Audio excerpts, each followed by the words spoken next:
Mobile Mona Lisa স্টুডিওর পক্ষ থেকে সকলকে জানাই আন্তরিক অভিনন্দন। যারা আমাদের চ্যানেলটি এখনও সাবস্ক্রাইব করেননি, আমাদের চ্যানেলটিকে সাবস্ক্রাইব করুন এবং পাশের বেল আইকনটি ক্লিক করে রাখুন, যাতে আমাদের চ্যানেলের আপডেট ভিডিও সবার আগে আপনি পান। আপনারা দেখছেন জিজ্ঞাসা ও জবাব অনুষ্ঠান। এবারের প্রশ্নকারী মোহাম্মদ মুস্তাকিন মণ্ডল, হাবাসপুর, হাসনাবাদ, উত্তর 24 পরগনা। ভাইয়ের প্রশ্ন, মুফতি নাসির উদ্দিন সাহেব নতুন যুগের ফতোয়া বইটিতে লিখেছেন ক্যারাম বোর্ড খেলা জায়েজ এবং তাতে কিছু শর্তও দিয়েছেন। আরও লিখেছেন ফুটবল খেলাও জায়েজ, তাতেও কিছু শর্ত দিয়েছেন। এবারে শরীয়তের বিধান কি জানালে অত্যন্ত খুশি হব। তো আসুন ভাই মুস্তাকিন মণ্ডলের এই সুন্দর প্রশ্নের উত্তর দিতে আমাদের স্টুডিওতে উপস্থিত রয়েছেন হজরত মুফতি মুসা সাদ্দার সাহেব। ভাই মুস্তাকিম মণ্ডল হাবাসপুর, হাসনাবাদ, উত্তর 24 পরগনা থেকে জানতে চেয়েছেন। তিনি এখানে একজন মুফতি সাহেবের নাম উল্লেখ করেছেন। দেখুন ভাই, আমরা আমাদের চ্যানেলের পক্ষ থেকে আপনাকে এবং যে সমস্ত ভাইয়েরা প্রশ্ন পাঠাচ্ছেন তাদেরকে আমরা জানাচ্ছি, যখন আপনারা শরিয়াতের কোনো বিষয়ে জানতে চাইবেন সরাসরি আমাদের কাছে প্রশ্ন পাঠাবেন। কারো কোনো নাম উল্লেখ করে আমাদের কাছে প্রশ্ন পাঠাবেন না। যদি কোনো লেখকের বই পড়ে হোক বা কারো ফতোয়া শুনে হোক, আপনার সেটা মনের ভিতরে এমন আপনার মনে হয় যে এটা শরিয়াত বিরোধী হতে পারে, তো সেই ক্ষেত্রে আপনি সরাসরি প্রশ্নটা পাঠিয়ে দেবেন।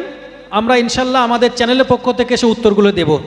তো আপনি যে শায়েখের নাম উল্লেখ করেছেন, আমি নিজেও ওই বইটি পড়েছি। সেখানে তিনি যে কয়েকটি যুক্তি দিয়েছেন যে ক্যারাম বোর্ড খেলা এটা সাধারণত মন ফ্রি করার জন্য, একঘেয়েমি দূর করার জন্য ক্যারাম বোর্ড খেলা যাবে। দেখুন ভাই, আমরা বলবো যে ক্যারাম বোর্ড খেলা কোনো অবস্থাতেই জায়েজ নয়। একটি হাদিস উল্লেখ রয়েছে, সেখানে হযরত আব্দুল্লাহ ইবনে মাসউদ রাদিয়াল্লাহু তাআলা আনহু বলেন, রসুল আকরাম সাল্লাল্লাহু আলাইহি ওয়াসাল্লাম তিনি 10 প্রকারের অভ্যাসকে অপছন্দ করতেন। এই 10 প্রকারের অভ্যাসের ভিতরে রয়েছে যে কোনো মহিলার জন্য পর পুরুষের সামনে সাজসজ্জা প্রকাশ করা, তারপরে আপনার বার্ধক্য পরিবর্তন করা, মাথার বা দাড়ির সাদা চুলগুলোকে উপড়ে ফেলে দিয়ে বার্ধক্য পরিবর্তন করা, এবং আরও রয়েছে যে গুটি খেলা। রসুল এই কাজগুলোকে অপছন্দ করতেন। আমরা জানি ক্যারাম বোর্ড খেলা এটা এক প্রকার গুটি খেলাই। সেখানে সম্ভবত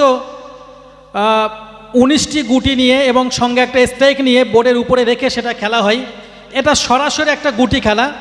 সুতরাং রসুলের এই হাদিস অনুযায়ী যে রসুল যে অভ্যাসগুলোকে অপছন্দ করতেন তার ভিতরে একটি গুটি খেলা। ক্যারাম বোর্ড খেলা যেহেতু সরাসরি এক প্রকার গুটি খেলা, এটা কোনো অবস্থাতেই জায়েজ হতে পারে না। তাছাড়াও মন ফ্রি করার জন্য আপনি ক্যারাম বোর্ড কেন খেলবেন? ক্যারাম বোর্ড খেলে কি আর মন ফ্রি হয়?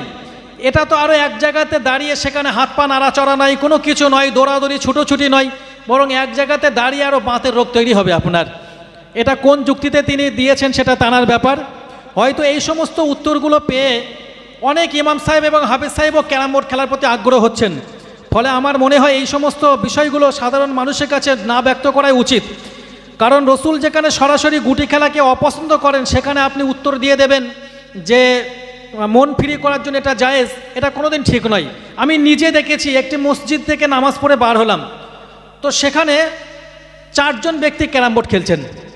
এই 4 জন ব্যক্তির ভিতরে 3 জন ব্যক্তি ইমাম সাহেব এবং 1 জন হাফেজ সাহেব। এই 4 জন ব্যক্তি, 3 জন ইমাম সাহেব এবং 1 জন হাফেজ সাহেব মিলে ক্যারাম বোর্ড খেলা শুরু করে দিয়েছেন। সম্ভবত তারা এরকম কোনো ফতোয়া পেয়েছেন। কিন্তু ভাই মনে রাখবেন, ক্যারাম বোর্ড খেলা এটা না আছে কোনো শরীর চর্চা, না আছে এখানে আপনার শরীরে ক্ষমতা বৃদ্ধি করার জন্য কোনো কলাকৌশল, কিছুই নেই। বরং এক জায়গায় দাঁড়িয়ে দাঁড়িয়ে আগে আরও রোগের সৃষ্টি হবে। এটা কোনোভাবেই জায়েজ কাজ নয়। আরও হাদিস শরীফের ভিতরে উল্লেখ রয়েছে, রসুল আকরাম সাল্লাল্লাহু আলাইহি সাল্লাম জানিয়েছেন, মান লাইবা বিন নার ফাকাদ আসাল্লাহ ওয়া রাসূলাহ, যে ব্যক্তিটা নারদ খেললো সেই ব্যক্তিটা যেন সরাসরি আল্লাহ এবং তার রসুলের সঙ্গে নাফরমানি করলো, আল্লাহ এবং তার রসুলের বিরুদ্ধাচরণ করলো। এখানে যদিও নারদ খেলার ব্যাপারে ব্যাখ্যা করা হয়েছে যে আমাদের দেশে প্রচলিত তার নাম হচ্ছে পাঞ্জা ছক্কা, অর্থাৎ যেটা লুটু খেলা।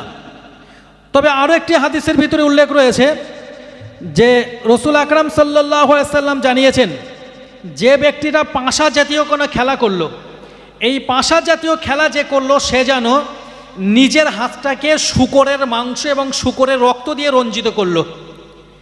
এই পাশা জাতীয় খেলা সম্পর্কে বলা হয়েছে যে একই জায়গাতে দাঁড়িয়ে অথবা বসে হাত এবং আঙুলের সাহায্যে যে খেলাগুলো করা হয় সেগুলোকেই বলা হয় পাশা জাতীয় খেলা। আমরা জানি যে ক্যারাম বোর্ড খেলা একটা জায়গাতে বসে অথবা দাঁড়িয়ে হাত এবং আঙুলের সাহায্য নিয়েই খেলা হয়, সুতরাং এটাও পাশা জাতীয় খেলা রূপেই, এটাও সরাসরি একেবারে হারাম খেলা। সুতরাং এই ক্যারাম বোর্ড খেলাটা কোনো অবস্থাতেই জায়েজ নয়, এটা পরিপূর্ণ একটি হারাম খেলা। আপনার প্রশ্নের দ্বিতীয় প্রশ্ন হচ্ছে যে ফুটবল খেলা জায়েজ কিনা। দেখুন, ফুটবল খেলা এটা শরিয়াত মতে জায়েজ নয়। এ ব্যাপারে বহু ওলামাগণ মত প্রকাশ করেছেন। তিনি বলেছেন যে ফুটবল খেলা এটা শরীর চর্চা বা ব্যায়াম করার জন্যই এটা খেলা জায়েজ। কিন্তু আমি আপনাকে এর উত্তরটা দেব যে ব্যায়াম এবং খেলা এর ভিতরে একটা প্রভেদ আছে, একটা পার্থক্য আছে। এই পার্থক্যটা বললে আপনি বুঝতে পারবেন। মূলত যে শরিয়াতে যে কাজগুলোর মাধ্যমে শরীরের শক্তি বৃদ্ধি হয় এবং শত্রুদের সাথে সংগ্রাম করতে সক্ষম হওয়া যায় সেই সমস্ত খেলাগুলো জায়েজ, যেমন লাঠি খেলা, ঘোড়া দৌড় করা, তীর ছোড়া ইত্যাদি। এই সমস্ত কাজগুলোকে জায়েজ ব্যায়াম বলা হয়েছে। কিন্তু ফুটবল, পাশা, তাস, শতরঞ্জি এই সমস্ত খেলা এগুলো একে তো খ্রিস্টানদের একটি অনুকরণ, অপরদিকে এর মাধ্যমে মানুষদের ভিতরে বিভিন্ন প্রকার দিন ও শরিয়াত থেকে দূরে সরে যাওয়া হয়। অর্থাৎ মানুষ যখন খেলার ভিতরে ফুটবল খেলায় মেতে ওঠে তখন না থাকে তার সময় মতো নামাজ পড়ার জ্ঞান, না থাকে তার অন্য কোনো কাজ কারবারের খেয়াল, একেবারে সম্পূর্ণ সে খেলার ভিতরে মেতে যায়। তাছাড়াও আমরা দেখেছি ফুটবল খেলা যেভাবে খেলা হয়, যেভাবে ফুটবলটা খেলা হয় পরিপূর্ণ কিন্তু সতর আলগা করে হাঁটুর উপরে কাপড় তুলে এটা খেলা চালু হয়। সুতরাং যে খেলা একে তো খ্রিস্টানদের একটা অনুকরণ, বেজাতিদের একটা অনুসরণ, অপরদিকে এই খেলার মাধ্যমে হাঁটুর উপরের অংশ খুলে যায়, একেবারে ফরস্তরক হয়ে যায়। এই খেলার মাধ্যমে মানুষকে নামাজ কালাম এবং অন্যান্য প্রয়োজনীয় কাজ কারবার থেকে মানুষকে অমনোসংযোগ করে দেয়। সুতরাং এই ফুটবল খেলাটাও কোনো উপরে কোনোভাবেই জায়েজ নয়। আশা করছি আপনি আপনার উত্তরটা পেয়েছেন।